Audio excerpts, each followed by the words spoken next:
Hey wild ones, I'm Lucy, and this is Pussy Powered.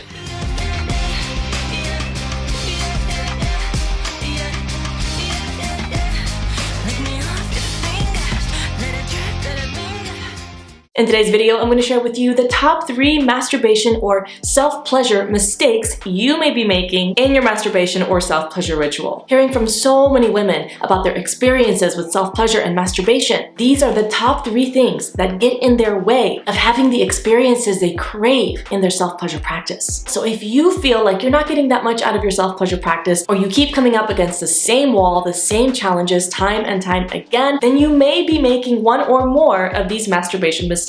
Mistake number 1, not switching it up. So here's the thing about our bodies. They are wonderfully, beautifully, miraculously adaptive. And as your body adapts to one particular specific, let's call it, path to pleasure, the same kind of stimulation, the same technique, the same pressure, the same intensity doesn't have quite the same exciting effect that it did at the beginning. Expecting the same thing to work the same way every single time is simply not a realistic demand we can place on our bodies. Now, you may have a very consistently reliable technique or thought process or fantasy or toy that brings you to orgasm and gets you over that edge. And that's great, that's fantastic. I have that too. But when you begin to notice that your body is increasingly less excited, decreasingly excited, or decreasingly responsive to the stimulus of that toy, that technique, or that thought process, or the time that you spend in self-pleasure or masturbation is just not as pleasurable, then it's time to switch things up. And I'm not talking about switching up your whole routine or throwing out your old toys and replacing them with new ones. What I am saying is that even if you add just a little bit of nuance,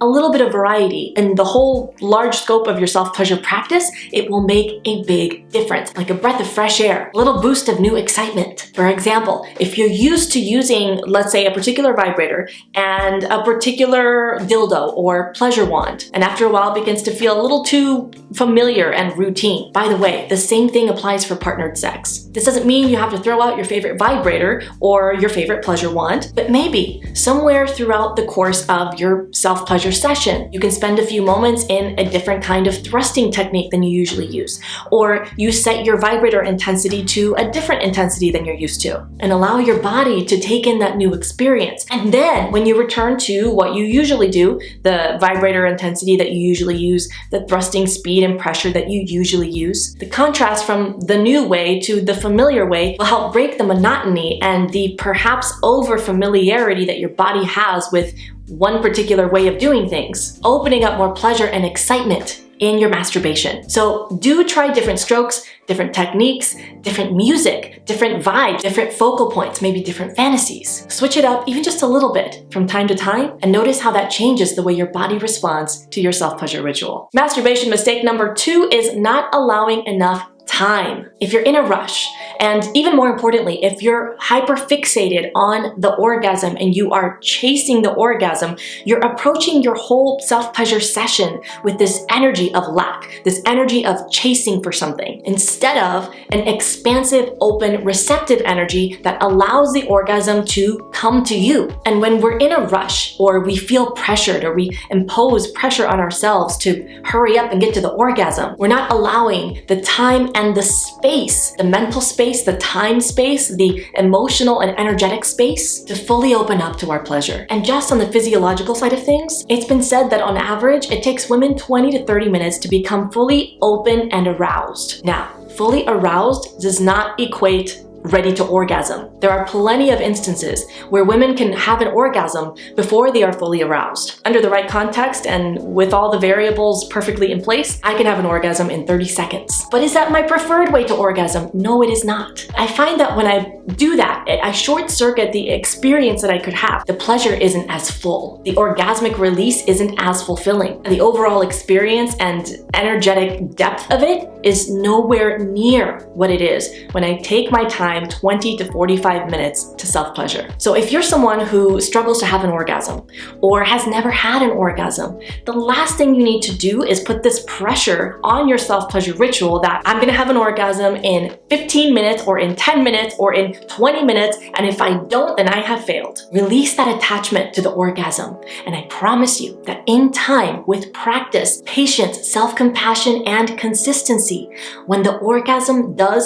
swell and overflow and just bubble over, it will be the best fucking thing, better than you imagined it could be. So allow yourself ample time, not just how many minutes you're spending in that session, but overall in the larger scope of your self-pleasure practice. Allow yourself plenty of time, as long as it takes, to slowly and gradually continue opening up more and more to your pleasure. Masturbation mistake number 3, not doing it enough. So along the lines of masturbation mistake number 2, not allowing enough time, this is about a lack of frequency. Essentially, a lack of practice. You can't become better at something without practice, and the same goes for masturbation. In fact, somebody asked me yesterday if masturbation was a talent, and I thought about that, and I was like, even if it was a talent, the best talents are put to use with practice and with building of skills. And as I share about more in my new self-pleasure course, Come As You Are, while Malcolm Gladwell's book Outliers popularized the idea that it takes 10,000 hours to master something, you don't have to spend 10,000 hours masturbating to become really good at it. And when I say being good at it, I don't mean just getting from point A to point B, like sprinting to the orgasm as fast as possible. Within this self-pleasure practice, you can build new pleasure pathways in your brain and body, so you experience even more pleasure and more fullness and more richness and more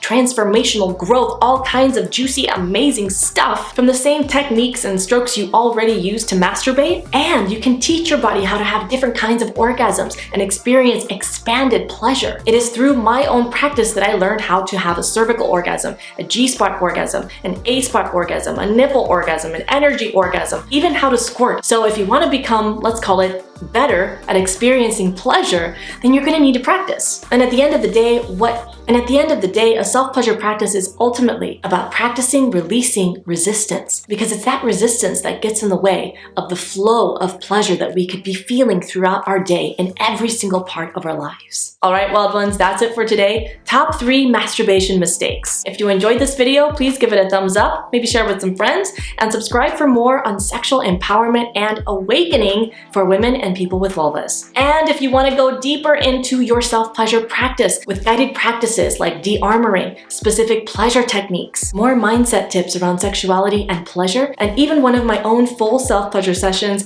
professionally and tastefully filmed so you can follow along with me. To learn more and register for the course, visit comeasyouarecourse.com or check out the link in the description below. In the meantime, here's to your awakening and pleasure for a pussy-powered life.